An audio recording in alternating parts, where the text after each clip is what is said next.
Thank you for having us again tonight.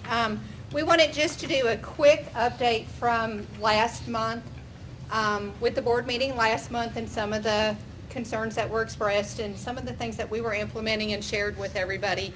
We just wanted to touch base so everybody would know, the board members and all of the community members would know what we've been working on this past month, where we're at, and some of our things, some of those concerns that came up. We had a list of 20 concerns that were brought up, 20 plus concerns.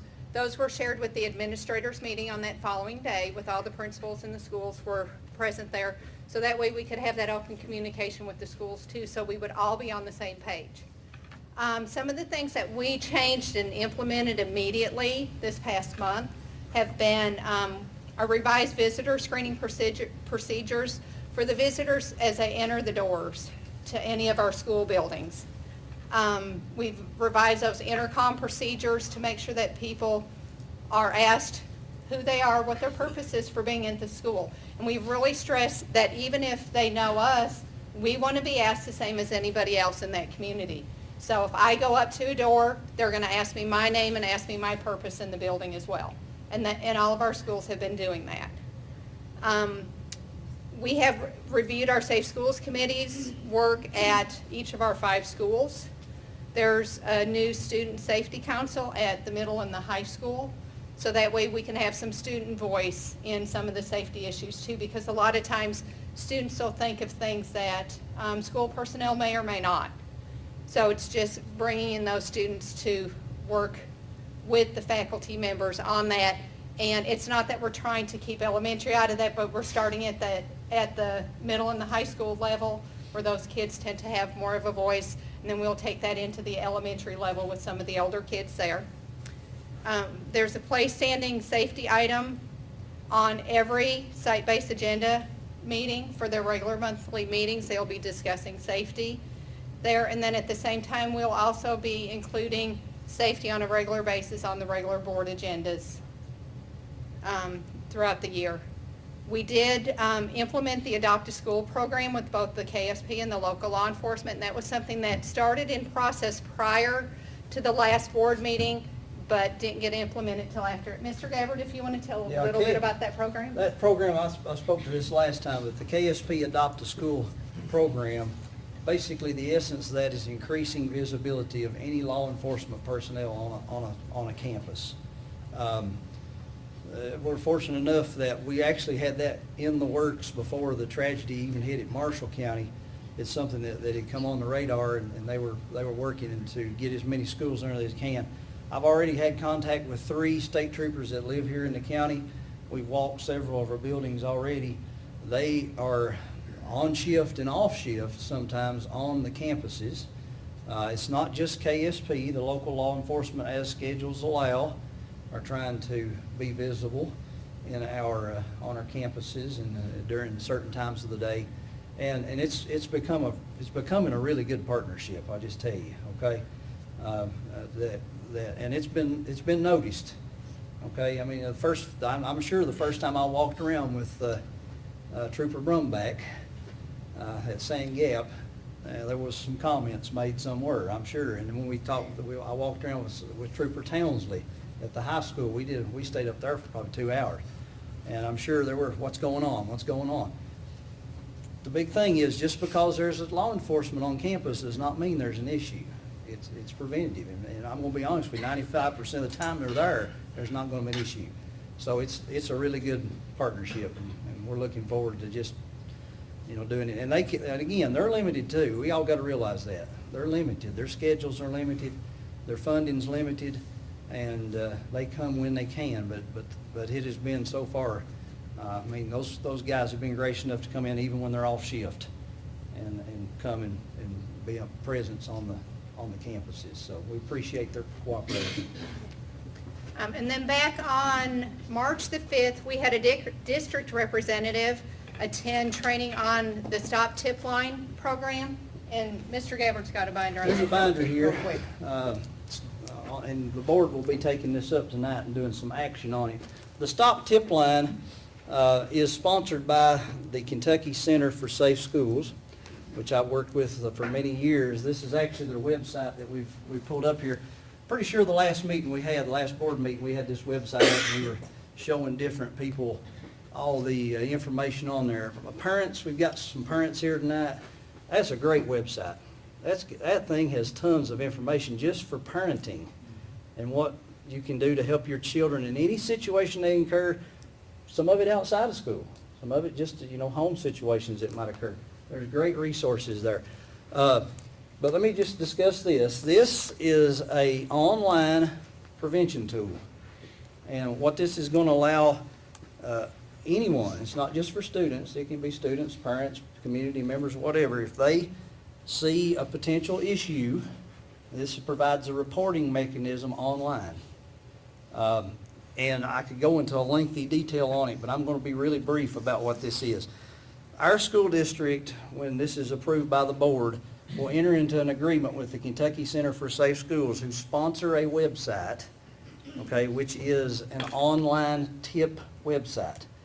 And when you get in on this website, and it won't be immediate, we have to work with them. They'll actually work with our tech folks, and we'll put their emblems and graphics up on our webpage, and it will become, when it comes live on the webpage, we'll train the kids and the staff and show where they go. And so in essence, when there's an issue that arises, you go in, you can fill out a form, and you basically say, I want this to be a level 0, 1, 2, or 3. It may just be, I'm just concerned, that's all I want to report. I'm worried about a kid. I have no specific reason, I'm just worried about them.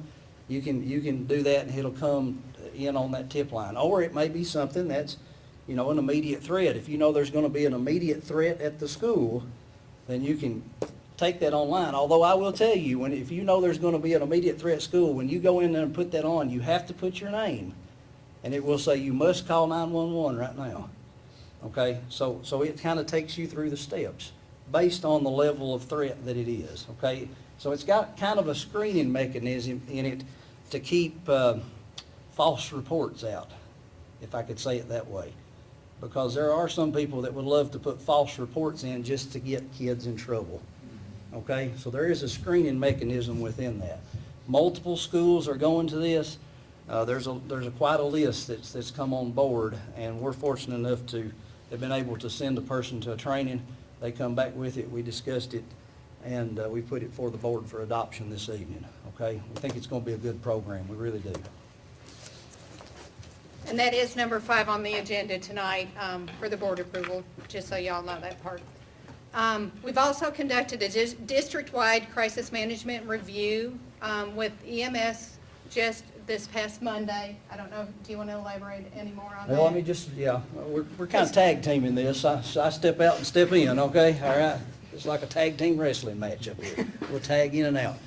Yesterday, in fact, we met with the district administration, all the principals, members of KSP were here, Sheriff Hayes was here, some of our first responders from the fire departments came in, and Jackson County Emergency Management site-based representatives. We met here at the board and we went over all of our crisis management manuals and plans. Now that's actually required, and it's been required since 2013. We just took it a step above this year. And again, we actually were working with EMS before this stuff started, this most recent school, about getting this done before we went out to summer break. Because the law in Kentucky, they want you to do it over summer break. And I'll be honest with you, if you work in a school and you get away from school, your mind's kind of off of school. And we didn't feel it was really a good time to look at emergency management plans. We thought the best way to do it was to try to get everybody together, put eyes on it, get our revisions if we needed any done before we ever left for this school year. And therefore everything's fresh, and we come in next year already and not behind the 8 ball, I guess, if you would say, on maybe trying to do some of those things. But it was great to have the cooperation of our KSP, Sheriff's Office, Emergency Management, because they put eyes on there that we don't have. Local responders have got intuitions that we just don't have because we don't work in that field. And so what came of that yesterday is schools had a chance to let those people look at their plans. Some suggestions were given.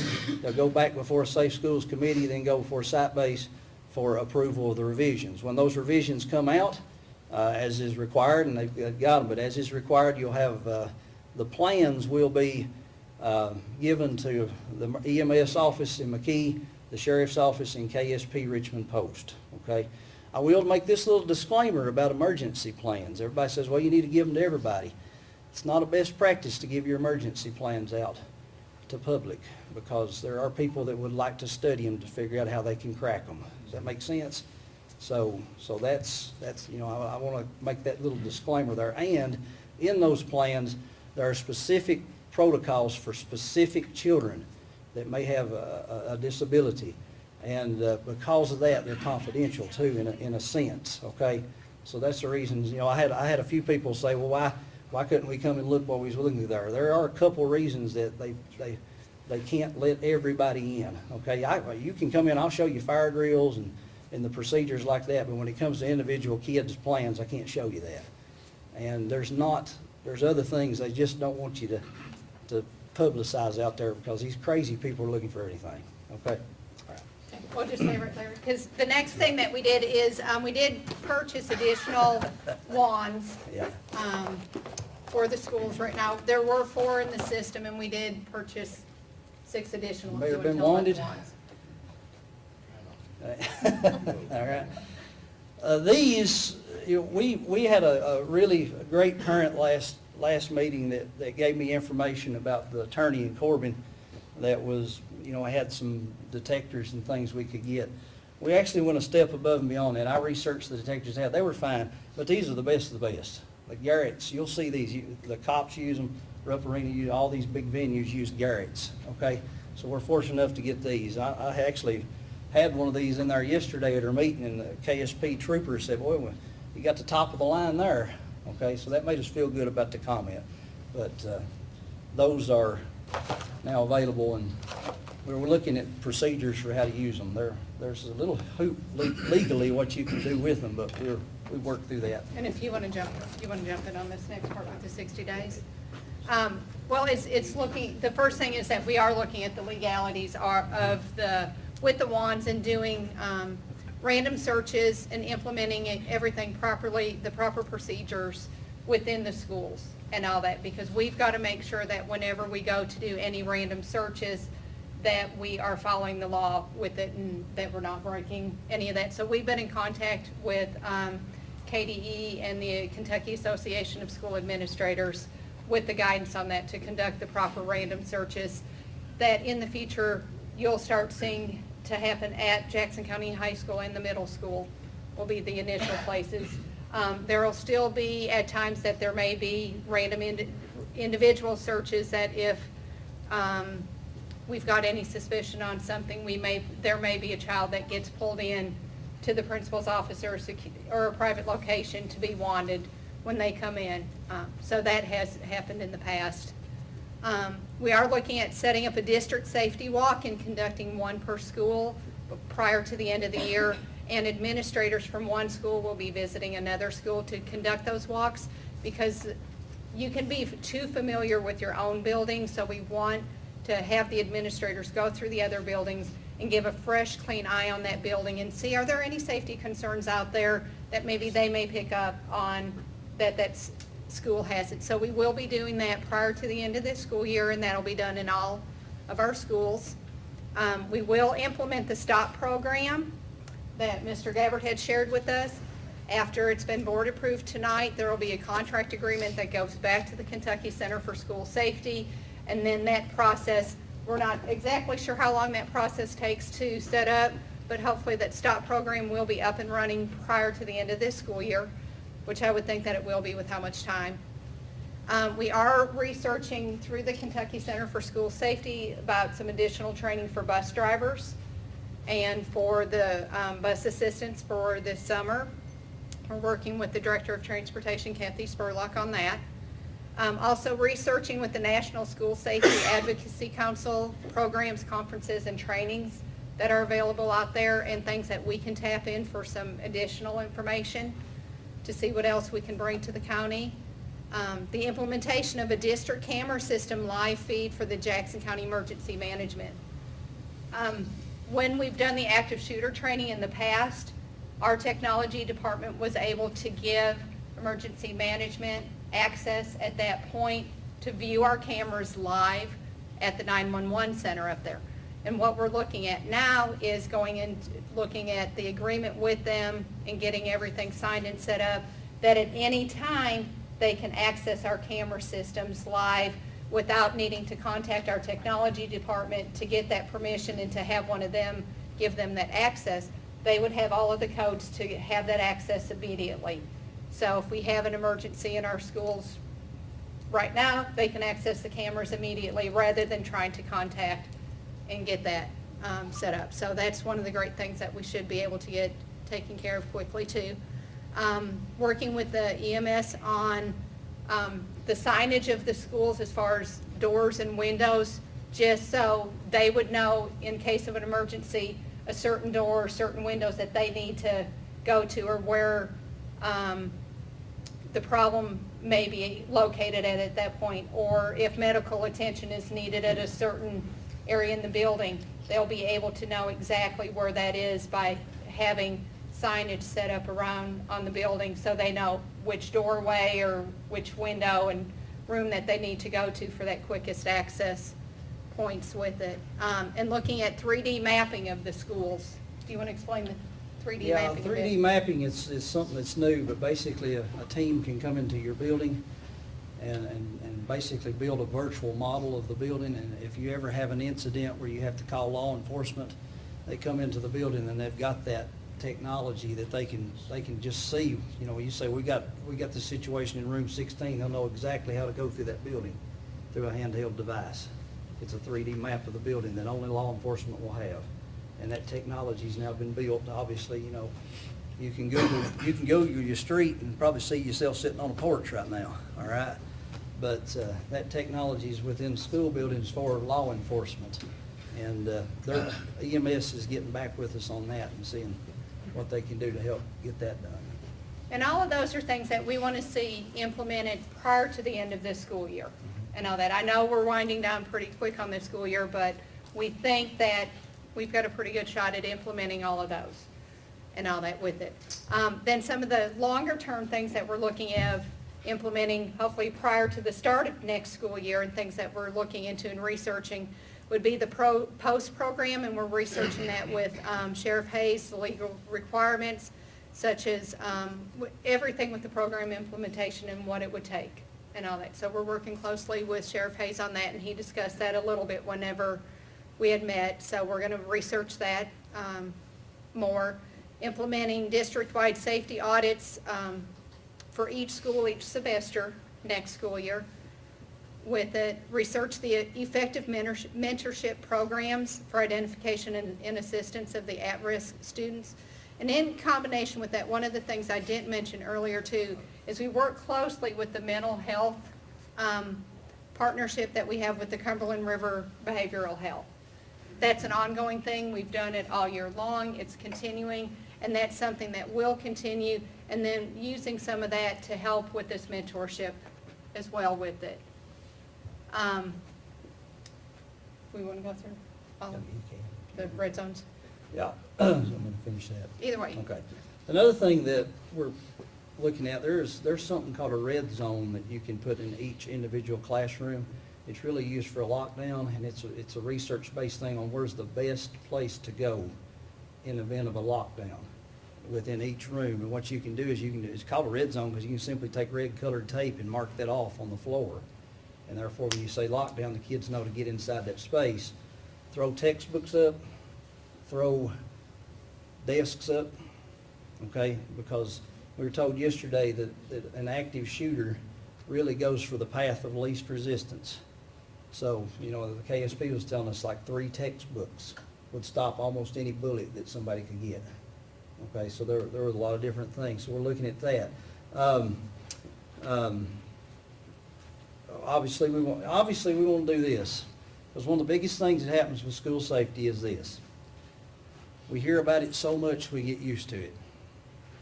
We do, and We have a terrible incident, it comes to the forefront of the national conscience, and then all of a sudden time passes and people start forgetting.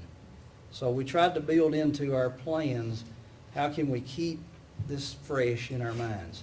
One thing's obviously the standing agenda for site-based. Site-based will have a standing safety agenda that each school has to attend to every month. And then the other thing is putting standing safety updates on the board agendas at regular intervals. Those are published, you can come and listen to what we're trying to do to keep things safe. Also, we worked yesterday with KSP to try to get information on updated trainings that we've done. Every school here has been through active shooter. We've been through that, but we have new staff that's not been through it. And so we were talking with them yesterday. They're redoing like update modules and things that they're going to start giving to schools. So just, mainly trying to figure out a way to keep this in the forefront. Because in the daily running of a school system, there are so many things that come into play. And we're building that deliberate prevention programs in. Okay? So. You want to talk a little bit about the site now? Finally, the site here, this is the last thing we'll talk about. This is kind of our go-to, and I'll be honest with you, there's nothing else better to me than the Kentucky Center for Safe Schools website. And it's got, there's multitudes of information. Yesterday, when we did our Safe Schools review, you guys can get on this thing, and you can look, there's emergency procedures up here that are guidelines, for you to use as you're revamping and revising yours. Massive amounts of handouts. If you click on handouts, Betty, these again are for mental health awareness, internet safety, handouts for educators. In fact, I think we've got some handouts for everybody here, parents, that we'd like to give you tonight. When it comes, I'll be honest with internet safety. Most kids think they can get on Snapchat, put something on, and it's gone. It's not. It's not. It's there for duration. All KSP has to do is go pull an IP address and shoot, right back it comes. Okay? It's there. Facebook, all that's the same thing. Everybody thinks that stuff goes away. It does not leave. It's recorded. Most kids think it's gone. They still do. You can tell them that it stays there and they will not believe you. And there's a lot of parents that think that it goes away too, but it's all traced back to the IP address and will be used. So there's a plethora of information. I don't want to take up a lot more time because I want to hear these Tyner kids, all right? That's what we're here for tonight anyway. But it's a great site. If you want information on that, see me afterwards and we'll show you this website, okay? We appreciate everybody's help because we've had a lot of help over the last month. We really have. We appreciate everybody's input. Thank you.